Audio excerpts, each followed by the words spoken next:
In Fields of Mistria, there are so many amazing items to collect, from cute outfits and decorations to delicious recipes, charming furniture, and more. Not to mention all the important upgrades and projects you'll want to complete as you settle into your new fantasy life. Which means to get everything on your wish list, you're gonna need some serious coin. So I'll be sharing the best ways to make easy money when you're just getting started with the game.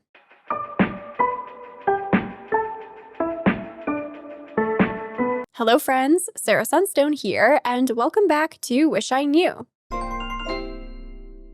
In today's episode, I'll be sharing 10 ways to make easy money in Fields of Mistria, specifically in early game when you need it the most. Plus, if you're anything like me, this game will really call you to spend, because not only do you have amazing everyday items to collect from the local shops, but there are also the weekly Saturday markets featuring exclusive vendors who offer a rotating selection of goods every single weekend. So you'll definitely want to be prepared for this to avoid missing out. Please go ahead and shine the lovely like button if you find these videos helpful, and make sure you're subscribed to my channel with your notifications on for more Fields of Mistria content. Otherwise, without any further ado, let's get right into it. First up, let's chat about a couple of settings that will actually help you make the most of your gameplay in Fields of Mistria and earn more tesserae, which is the name of the game's currency. Now, both of these settings are located under the accessibility category. The first allows you to adjust the daytime speed from standard to longer and longest. If you set the speed to the longest setting, it will allow you extra time each day to participate in the rest of the money-making activities covered in today's video, meaning you'll be able to earn more tesserae on average compared with playing at the fastest speed. The second setting here that you might like to adjust is the oversleep penalty. With this on, if you pass out at the end of the day at 2 a.m., you'll sleep in the next morning until 10. However, if you uncheck this box to turn off the penalty,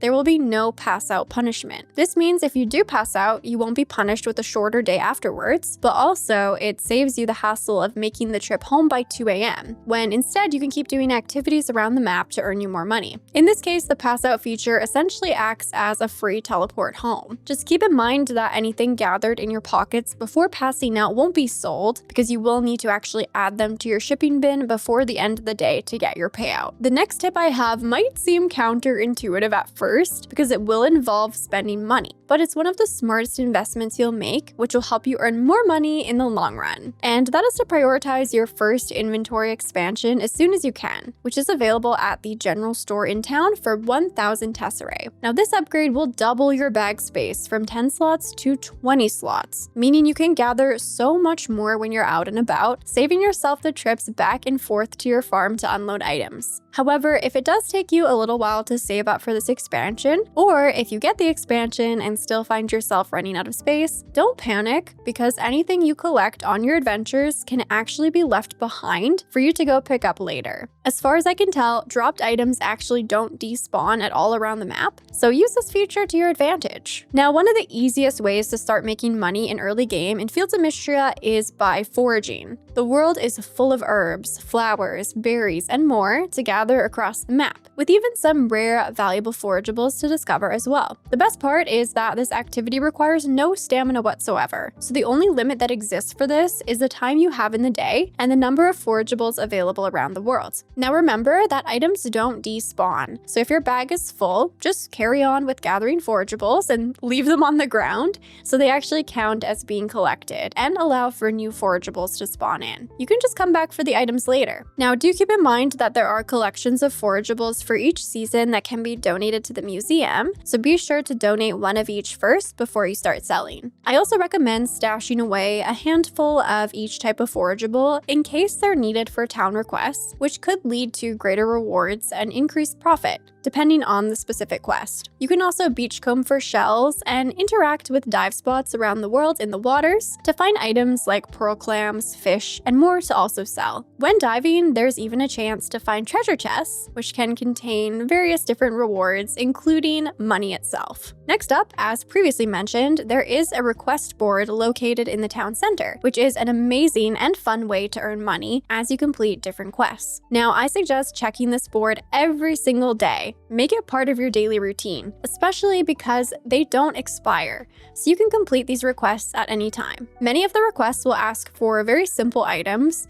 in exchange for tesserae, recipes, or other rewards that could be used to benefit your gameplay, or even sold for additional profit depending on your priorities. On top of this, each completed request also grants renown, which is a very important town currency that will also help you earn more money, bringing us to my next suggestion for earning lots of tesserae. In Fields of Mistria, the town has suffered following the aftermath of an earthquake, so it's up to you to help the locals rebuild and increase your overall town rank. Your rank is measured by the renown you gain from completing quests, making donations to the museum, and also selling items. As you increase your town rank through completing these 3 types of activities, you will unlock rewards for each new level achieved. These rewards can be picked up from the box located next to the request board in town. While you will earn a nice assortment of rewards as you progress, oftentimes you'll be given entire bags of tesserae, which you'll need to equip and open up to add the money to your overall balance. Now, I've mentioned museum donations a couple of times, and there are many categories of items to collect and contribute, from crops and fish to bugs, forageables, and more.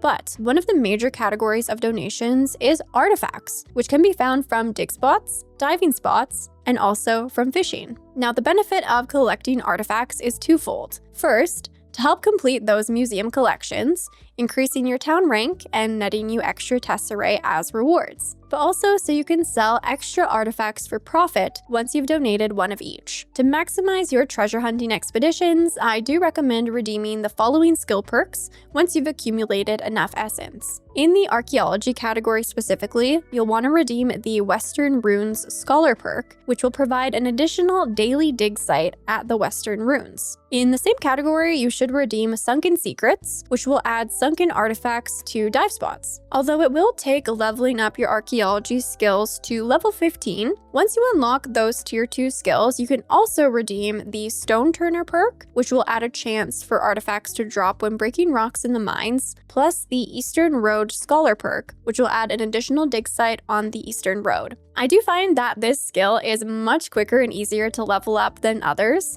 at least for me. So if you're doing lots of treasure hunting like I've been, this shouldn't take too long to unlock those additional tier 2 perks. Finally, when you're ready to fish, you should visit the fishing category and redeem aquatic antiquities, which will add a chance for aquatic artifacts to be fished up.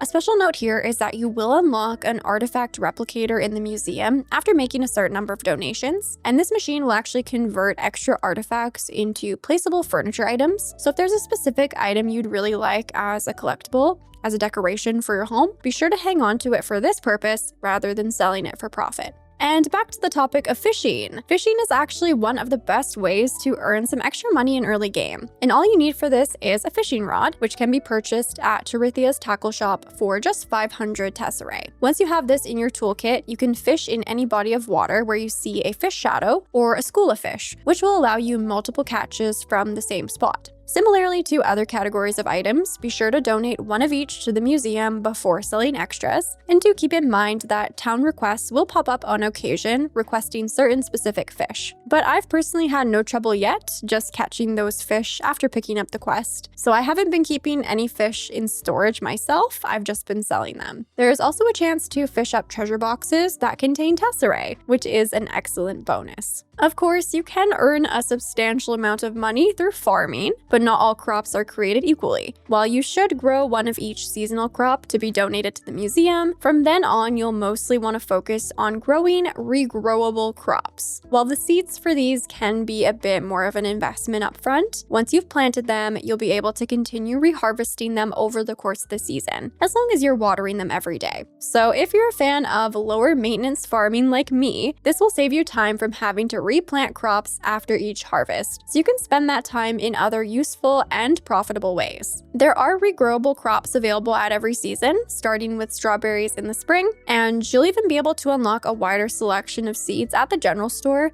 once you help to repair it through one of the earlier main story quests. Now also keep in mind that you'll likely want to hold on to some of your produce for processing so you can turn an even larger profit. Which brings us to the next solid money-making method, which is cooking. Now, a couple of important things to note for this skill before diving in. First is that not every cooked dish will be profitable, so pay attention to each item's sell price compared with the value of the individual required ingredients. This is all indicated on every recipe when interacting with the cooking station, so you can check the value of everything directly in this interface. You also won't start out with your own cooking station, but you can easily head over to the Sleeping Dragon Inn and use theirs at no charge. And perhaps most importantly, cooking dishes actually passes in-game time, as indicated by the cooking time on each recipe. So please be mindful of this because you will be at risk of passing out if you cook nonstop. But there is actually a skill perk that you can redeem in the cooking category to help with this. It's called Time to Eat, and it will reduce the cook time for all recipes by 10 minutes each. So I definitely suggest trading your essence for this one before you get into cooking. Now, I ended up learning this money-making method completely by fluke when I found a treasure chest with a bunch of free flour in it and wondered what I could actually do with this. At the cooking station, I discovered it could be baked into bread to increase the profit of each bag, with the only trade-off here being the time spent to actually make it. While I was able to profit off of this very early in game due to chance, this is actually something you can still implement as a consistent money-making strategy in your first year of regular gameplay. All you'll need to do is complete the mill restoration project, which is one of the earlier main story quests that you'll encounter, and then once you reach your first autumn in game, you can grow wheat to be processed into flour at the mill and then baked into bread to maximize those profits. Another profitable single ingredient dish you can make at the cooking station is green tea. Now, I picked up this recipe at the Saturday market and discovered that all it requires is a tea leaf to brew, which can be grown as a summer crop. Even better, once you have the Time to Eat skill perk, it will actually require no time to make this, so there's literally no trade-off here. Just increased profit. Green tea is also a level 1 recipe, so you can cook it without first needing to level up your skill. And in fact, it will actually help you to level up so you can cook other higher tier recipes. But because I discovered flour so early, I actually had to level up in a different way to be able to prepare the level 8 bread in my first spring. So if for whatever reason you find yourself in a similar position, the easiest dish I found to help level up the skill was actually trail mix, because it just requires wild berries and water chestnuts, both of which can be easily foraged in spring. And my final main tip for earning money, though I will share a couple of little bonus tips as well, is spending time in the mines. As you descend through the mines, you will encounter an abundance of valuable resources, from rare forageables and gemstones to money drops, treasure chests, and more. In fact, if you redeem the Treasure Hunter perk from the mining category, you'll even unlock the chance for treasure floors to appear in the mines as you explore. There are also many exclusive items to find here for museum collections, which, as we've already established, can help you earn more money. Now, ultimately, you'll probably also be able to earn extra money with ore, selling things like bars, weapons, and armor, but I wouldn't suggest this for early game since you'll want to focus on using this valuable ore for your own upgrades and town projects. If you really enjoy spending time in the caverns, this is probably one of the best ways to actually earn lots of money and collect lots of valuable resources while also really enjoying your gameplay. Now, a couple of extra bonus tips.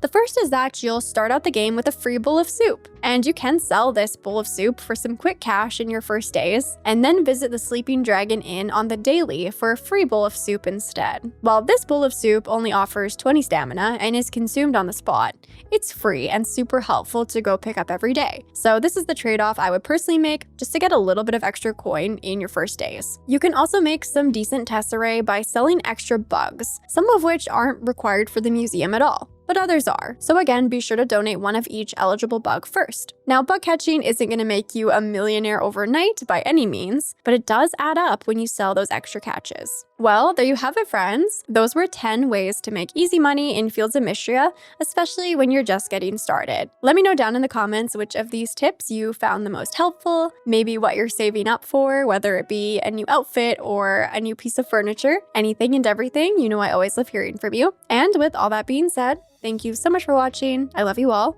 And until next time, take care.